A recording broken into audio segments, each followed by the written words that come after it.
amazing. Kasi, yung lagay mong yan, hindi ka pabigat at hindi ka nagpapabigat talaga. Ano lang ho, Yes po. magtanong lang ho ako, hindi Yes ho kayo nadidisturb pag nagaganyan? Hindi po. Okay. Let's say yung paa nyo, hindi naman. Hindi na po. Mabuti naman. Talent po eh. Oo, ang galing nga eh. Oo, di ba?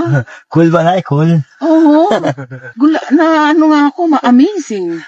Kasi nabasa ko na yan eh. May sa Opo.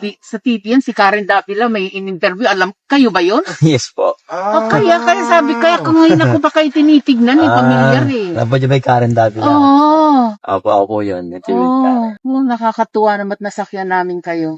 Thank you po.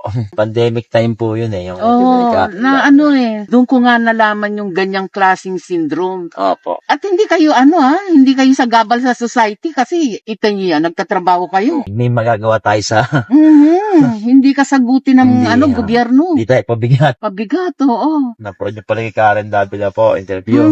Kaya kangina ko kayo tinitignan, sabi ko mukhang kamukha ito. Nakakalangan lang ako magtanong. Ano po yung naramdaman niyo, napanood niyo? Natutuwa ako kasi nakakaano ka ng pamilya, inabubuhay mo yung pamilya mo. Yes po. Despite that syndrome. Yes po, kailangan po eh. Nakakabilib ka. Hindi ka dapat kaawaan. Hindi naman po namin hinihinging kaawaan kami. Yeah, kasi Ang gusto lang po talaga sabi namin ko ay nga, yung maunawaan kami.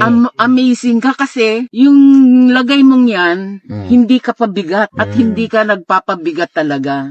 Ganun po dapat, hindi tayo dapat maging pabigat sa ating mga ating kung pamilya, kaya mo magtrabaho, hindi ho ba? para Nakakatuwa kumita kayo. Ingat-ingat lang ho kayo. Yes po. Sige po. Thank you po. Okay, Thank you ingat po, ho Nay. kayo Thank you po.